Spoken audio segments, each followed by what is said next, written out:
Hello दोस्तों, स्वागत है आपका हमारे मैथ्स बाय शिवांश क्लासेस में। तो आज हम आप लोगों को बहुपद पढ़ाने जा रहे हैं। बहुपद में सबसे पहला चैप्टर हमारा दूसरा है। तो बहुपद के लिए चलिए शुरू करते हैं। तो बहुपद क्या है, सबसे पहले आप लोगों को समझना होगा बहुपद क्या है। तो या चर व अचर से प्राप्त व्यंजक को बहुपद कहते हैं।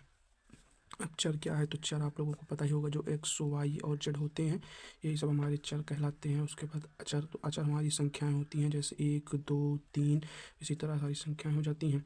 फिर उसके बाद बहुपद के प्रकार, तो बहुपद हमारे दो प्रकार के होते हैं, पदों के आधार पर और घातों के आधार पर। तो घात के आधार पर हमारे रैखिक बहुपद, द्विघात बहुपद और त्रिघात बहुपद हो जाते हैं। और पदों के आधार पर तो एक पदी बहुपद, द्विपदी बहुपद और त्रिपदी बहुपद हो जाते हैं। फिर बात आती है बहुपद की घात। तो बहुपद की घात में जो चर की अधिकतम घात होती है उसे हम बहुपद की घात कहते हैं। जैसे x square plus 2x plus 3 है इक्वल टू 0 मान लीजिए, ये बहुपद है। तो इसके बाद अगर इसमें घात की पता की जाए, इसमें जो चर है x, उसकी अधिकतम घात 2 है, तो इसे बहुपद की घात कहते हैं 2। फिर बहुपद के शून्यक, तो बहुपद के शून्यक में आप लोग समझिए क्या होता है। चर का वह मान जिस पर बहुपद का मान शून्य हो जाता है उसे हम बहुपद के शून्यक कहते हैं। तो बहुपद के शून्यकों का योगफल, तो इसमें एक फार्मूला हो जाता है। जैसे मान लेते हैं ये हमारा शून्यक पहला अल्फा, दूसरा बीटा, तो शून्यकों का योगफल हमारा हो जाता है अल्फा प्लस बीटा। फिर उसके बाद शून्यकों का गुणनफल, तो अल्फा इंटू बीटा। फिर रैखिक बहुपद, तो रैखिक बहुपद के लिए शून्यकों का योगफल जो होता है, इसमें सिर्फ योगफल ही होता है, तो ये हमारा -b/a हो जाता है। उसके बाद ये हमारा हो जाता है द्विघात बहुपद।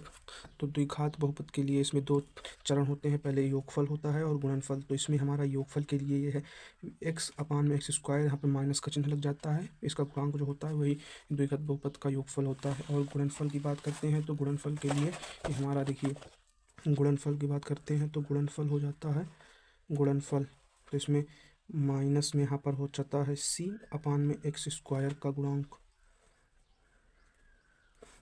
जैसे यहाँ पर आप लोग अगर तुलना करना चाहते हैं तो तुलना ऐसे कर लेते हैं।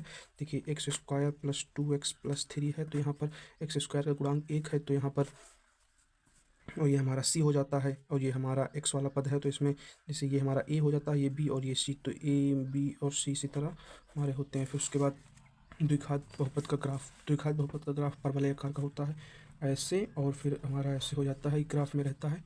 इसमें ये बहुपद पर डिपेंड करता है कि परवलय ऊपर को रहेगा या नीचे। जैसे अगर x² का गुणांक में अगर माइनस है तो ये नीचे की ओर खुलेगा, और प्लस में है तो ऊपर की ओर परवलय खुलता है। अगर यहाँ पर माइनस होगा तो नीचे की ओर। फिर समझते हैं रैखिक बहुपद, तो इसके जो ग्राफ होता है या सरल रेखा होती है ऐसे, जो ग्राफ पर रहता है। फिर उसके बाद समझते हैं, चलिए आप लोगों को प्रश्नावली 1 करवा देते हैं। तो प्रश्नावली 1 है हमारा, किसी बहुपद के लिए y=px का ग्राफ नीचे आकृति 2.10 में दिया गया है। प्रत्येक स्थिति में px के शून्यकों की संख्या बताना है। तो इसमें शून्यकों की संख्या ग्राफ से देखते हैं, तो इसमें जो रेखा होती है वो x अक्ष को कितनी बार काटती है, वही उसमें शून्यकों की संख्या होती है। तो इसमें देखिए शून्यकों की संख्या 0, ये वाला x अक्ष है, तो x अक्ष को कहीं नहीं काट रही। फिर y अक्ष पर आते हैं, y अक्ष में इसमें कोई मतलब नहीं रहता। इसमें देखिए x अक्ष को कितनी बार काटा है, ये वाली रेखा, तो एक बार, तो इसमें 1 हो गया। फिर इसमें देखिए ये 1 2 3 बार इसको काटा है, तो इसके शून्यकों की संख्या 3, और यहाँ पर शून्यकों की संख्या 1 2 2 हो जाती है। और यहाँ पर शून्यकों की संख्या, तो x अक्ष को कितनी बार काटा है, तो 1 2 3 4, तो 4 बार हो गया। फिर उसके बाद ये हमारा आ जाता है, इसमें देखिए कितनी बार काटा है, 1 2 3। इसमें देखिए ग्राफ नीचे नहीं गया है, यहीं पर से फिर वापस हो गया है, तो इसमें 1 2 3 ही कट है, तो इसमें x अक्ष को 3 बार काटा है, तो इसके शून्यकों की संख्या 3 हो जाती है।